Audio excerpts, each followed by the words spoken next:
নমস্কার বন্ধুরা, কেমন আছেন সবাই? তুলির কথার আরও একটা নতুন ব্লগে আপনাদের সবাইকে স্বাগত জানাই। আজকে মঙ্গলবার, এখন বাজছে সকাল 7:30। আর প্রতিদিনের মতোই আমি আমার প্রিয় ফুলগুলোকে দেখতে সকালবেলায় চলে এসেছি ছাদে। আর তার আগে অবশ্যই আমার যেটা কাজ, মেয়েকে স্কুলে দিয়ে এসেছি রেডি করে। সব ফুলগুলোকে সকালে একবার না দেখলে আমার ঠিক ভালো লাগে না। এই সাদা জবাটা কালকে সেই বেলায় ফুটেছিল, আপনাদের দেখিয়েছিলাম। আজকে সকাল পর্যন্ত এরকম বড় বড় হয়ে ফুটে আছে। কী যে ভালো লাগে এই ফুলটা আমার সামনে থেকে দেখতে, কি বলবো। সবগুলো ফুলকে দেখলেই যেন মন জুড়িয়ে যায়। আজকে আমার ঠিক ভালো লাগছে না, সকাল থেকে কোনো কাজেই তেমন ঠিক এনার্জি নেই। একবার ভাবলাম অর্ণাকে স্কুলে দিয়ে এসে আমিও একবারটি শুয়ে ঘুমিয়ে পড়বো। তারপর আবার ভাবলাম যে ঘুমিয়ে পড়লে তো সব দিকেই দেরি হয়ে যাবে, আজকে অনেকগুলো কাজও করার আছে। এক দিন না একদম ভালো লাগে না সকাল থেকে উঠে নড়াচড়া করতে পর্যন্ত। মনে হয় চুপ করে বসে থাকি কিংবা একটুখানি শুয়ে ঘুমিয়ে পড়ি, ঠিক যেমন আজকে আমার হচ্ছে। একদম মনে হচ্ছে হাত পাগুলোকেই কষ্ট করে নড়াচড়া করাতে হচ্ছে। যদি চুপ করে বসে থাকতে পারতাম বা একবার ঘুমিয়ে পড়তে পারতাম তাহলে খুব ভালো হতো। আর আমার মেয়ের দয়ায় আমি বিছানা পরিষ্কার করতে করতে একদম হাঁপিয়ে উঠি। দুটো মানুষ তো শুই, তাহলে দুটো মানুষের দুটো মাথার বালিশ, দুটো পায়ের বালিশ হলেই হয়। তা না, মাথার বালিশই আছে 4-5টা। আমার মেয়ে এদিকে একটা বালিশ, ওদিকে একটা বালিশ, মাথার উপর একটা বালিশ, এই সমস্ত অর্গানাইজ করে শোবে। আর তার উপরে আছে রাজ্যের পুতুল। মা একে নেব না, মা তাকে নেব না, না ওকে বিছানায় না নিলে তো রাগ করবে। এমনি করে যতগুলো পুতুল ওর আছে, যেগুলো নিয়েও খেলে, সেই প্রত্যেকটাকেও বিছানার ভিতর ঢোকায়, ওদেরকে শুয়ে শুয়ে ঘুম পাড়ায়, তারপরেও ঘুমায়। এই এত কাজ করতে করতে সেই যে কত রাতে ঘুমায় তার কোনো ঠিক ঠিকানা নেই। এই জন্য অর্ধেক পুতুল আমি একটু উঁচুতে তুলে রেখে দিয়েছি, যাতে আর পেরে বিছানার ভিতর ঢোকাতে না পারে। তা না হলে তো ঘুমাতে আরও দেরি হবে, আর সকালে ওঠাতে গেলেই চিৎকার করে কাঁদবে। কী ভাবছেন, বিছানা থেকে হঠাৎ করেই মাছে চলে এলাম কি করে? উপরের ঘরে কাজ করতে করতে শুনতে পেলাম বাইরে একজন কাকু মাছ বিক্রি করতে এসছে। তো গেলাম তার কাছে, গিয়ে দেখলাম বেশ সুন্দর চারাপোনা মাছগুলো আছে, তাই নিয়ে চলে এলাম। কাকুর দয়ায় আজকে আর আমাদেরকে বাজার যেতে হবে না, যাক বাবা বাঁচা গেছে। এত সকালে তো আর রান্না করা হবে না, তাই মাছগুলোকে ধুয়ে একটু হলুদ মাখিয়ে রাখছি, যাতে বেলা অবধি ভালো থাকে। আজ সকালটা খুব ব্যস্ততার মধ্যে কাটলো, সেই জন্য ভিডিওটা আর ক্যামেরাটা আর অনই করা হয়নি। অর্ণাকে স্কুল থেকে নিয়ে চলে এলাম, ও এসে খাওয়া দাওয়া করে একটুখানি ঘুমিয়ে পড়েছে। ভোর ভোর ওঠে তো, ঘুম এসছে, ঘুমিয়ে গেছে।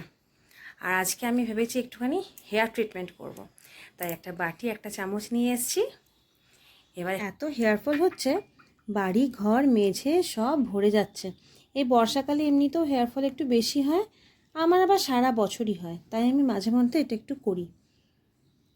এখানে আমি ওই 2 চামচ মতন অ্যালোভেরা জেল নিয়েছি।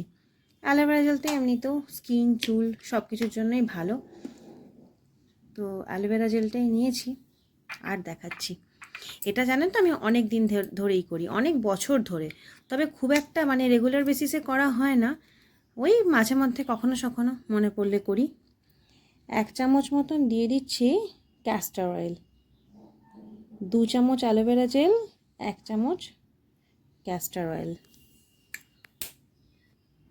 আর দিচ্ছি ভিটামিন ই ক্যাপসুল। এটা খুব ভালো জানেন তো, স্কিনের জন্য, চুলের জন্য। একটা করে ট্যাবলেট যদি প্রতিদিন খাওয়া যায় তাহলে কিন্তু স্কিন খুব গ্লো করে। আমি সব কিছু জানি, শুধু সময় মতন করা হয় না, এই যা। শুধু ওই জেনে জ্ঞানের ভাণ্ডার হয়ে আমি বসে থাকি, কিন্তু নিজের উপর আর কোনো কিছুই সেভাবে অ্যাপ্লাই করা হয় না। এবার এই সব কিছু ভালো করে মিশিয়ে নেব। ভালো করে মেশালে পরে এই সবুজটা না থাকবে না, জানেন তো, এটা সাদা হয়ে যাবে। আর এটা এতটাই ভালো চুলের জন্য, ইনস্ট্যান্ট রেজাল্ট পাওয়া যায়। এই ধরুন এখন যদি আমি মেখে ওই 40 মিনিট 1 ঘন্টা রাখতে হবে, তারপরে ধুয়ে ফেলতে হবে, শ্যাম্পু করে নিতে হবে আর কি। কারণ ক্যাস্টর অয়েল থাকলে শ্যাম্পু না করলে আবার চুলটা কীরকম একটা চ্যাটচ্যাটে মতন হয়ে থাকে।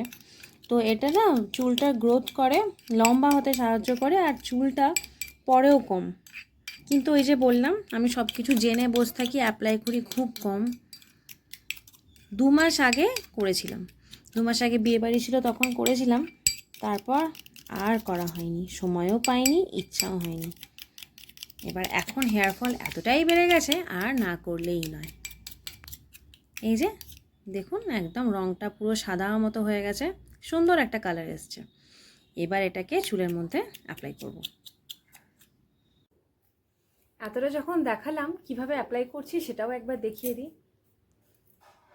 অবশ্যই চুলে কিছু লাগাতে গেলে তো চুলটা একবার প্রথমে ভালো করে আঁচড়ে নিতেই হবে। এই যে জাস্ট এভাবে চুলের ওপরে ভিতরে স্ক্যাল্পেও লাগিয়ে নেব। অ্যালোভেরা জেলটা চুলটাকেও শাইন করায় আর স্ক্যাল্পটাকেও স্ট্রং করে। এই যে এভাবে একদম পুরো সম্পূর্ণ চুলেই লাগাবো, পুরো লেন্থেই। এই যে অ্যাপ্লাই করা হয়ে গেছে, পুরো চুলে তেলের মতন মেখে নিয়েছি। ব্যাস, এরপর চুলটাকে তুলে একটুখানি বেঁধে ফেলবো, তারপরে অন্য সব কিছু কাজ করব।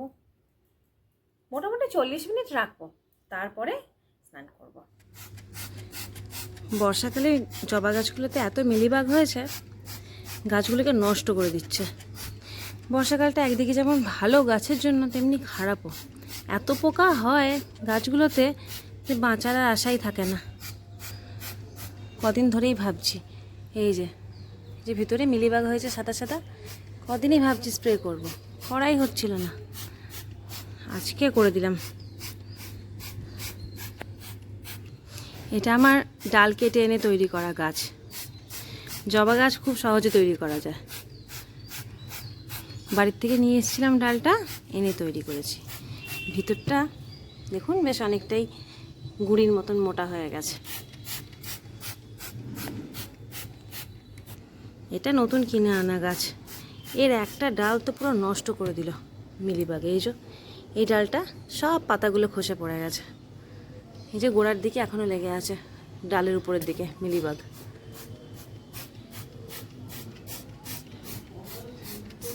ওষুধ স্প্রে করি যদি বাঁচানো যায় গাছগুলোকে। অ্যালোভেরা জেল মাখার পর আমার শ্যাম্পু করা, স্নান সব কিছু হয়ে গেছে। ভাতটা খেয়ে নিই, তারপর আপনাদের দেখাবো। আজ রান্না হয়েছে বাঁধাকপির তরকারি, মাছের ঝোল, বাঁধাকপির ডাঁটা সিদ্ধ করে মাখা, সঙ্গে আছে নুন আর লেবু। হ্যালো বন্ধুরা, খাওয়া দাওয়া হয়ে গেছে নিশ্চয়ই? আমারও হয়ে গেছে। এই যে দেখালাম মাছের ঝোল ভাত। এখন আমি তোমাদেরকে একটা জিনিস দেখাবো বলে এলাম। ওই যে তখন হেয়ার ট্রিটমেন্টটা করলাম, তার রিভিউটা তো দেখাতে হবে নাকি, না হলে তোমরা বুঝবে কি করে। এই দেখো চুলটা এখন সেমি ড্রাই হয়ে গেছে। এই দেখো চুলটার মধ্যে একদম জট নেই। আঁচড়েছিলাম স্নান করার পরে, কিন্তু কত সুন্দর হয়েছে দেখো, একদম জট ছাড়া। আর চুলটা কিন্তু বেশ শাইনও করছে। কেমন লাগলো আমার টিপসটা জানাবে কিন্তু কমেন্টে।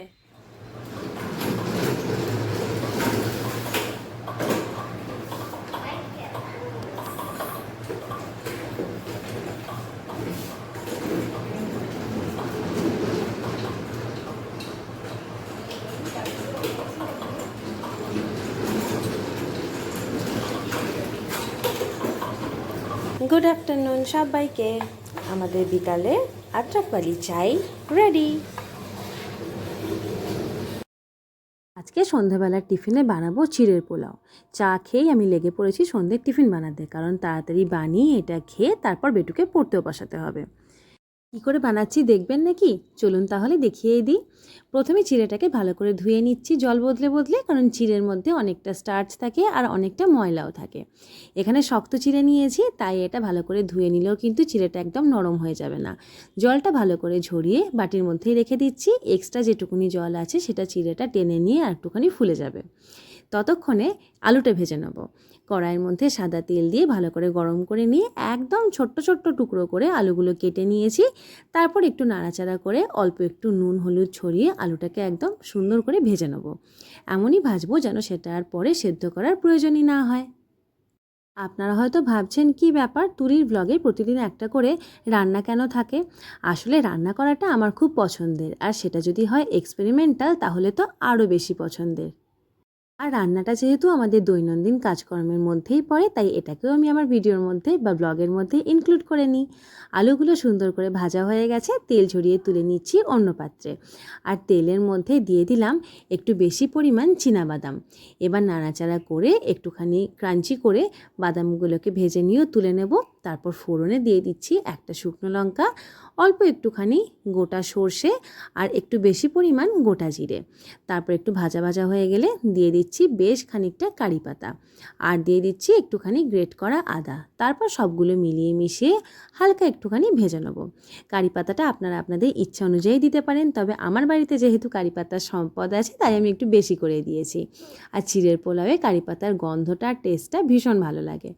এবার ফোড়নের সব কিছু ভাজা হয়ে গেলে অল্প একটুখানি হলুদ দিয়ে দিলাম, কারণ চিড়ের পোলাওয়ের রঙটা একটু হলুদ হলুদ বা সোনালি হলেই যেন দেখতে বেশি ভালো লাগে, তা বলে খুব একটা বেশি দিলে কিন্তু তেতো হয়ে যাবে। এবার হলুদটা গ্যাসের ফ্লেমটা কমিয়ে একটু নাড়াচাড়া করে নিয়েছি যাতে গন্ধটা না ওঠে।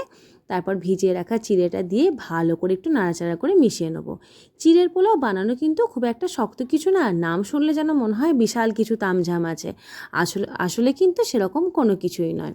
খুব তাড়াতাড়ি তৈরি হয়ে যায়, খেতেও খুব সুন্দর হয়। দেখেছেন কালারটা কি সুন্দর হয়েছে।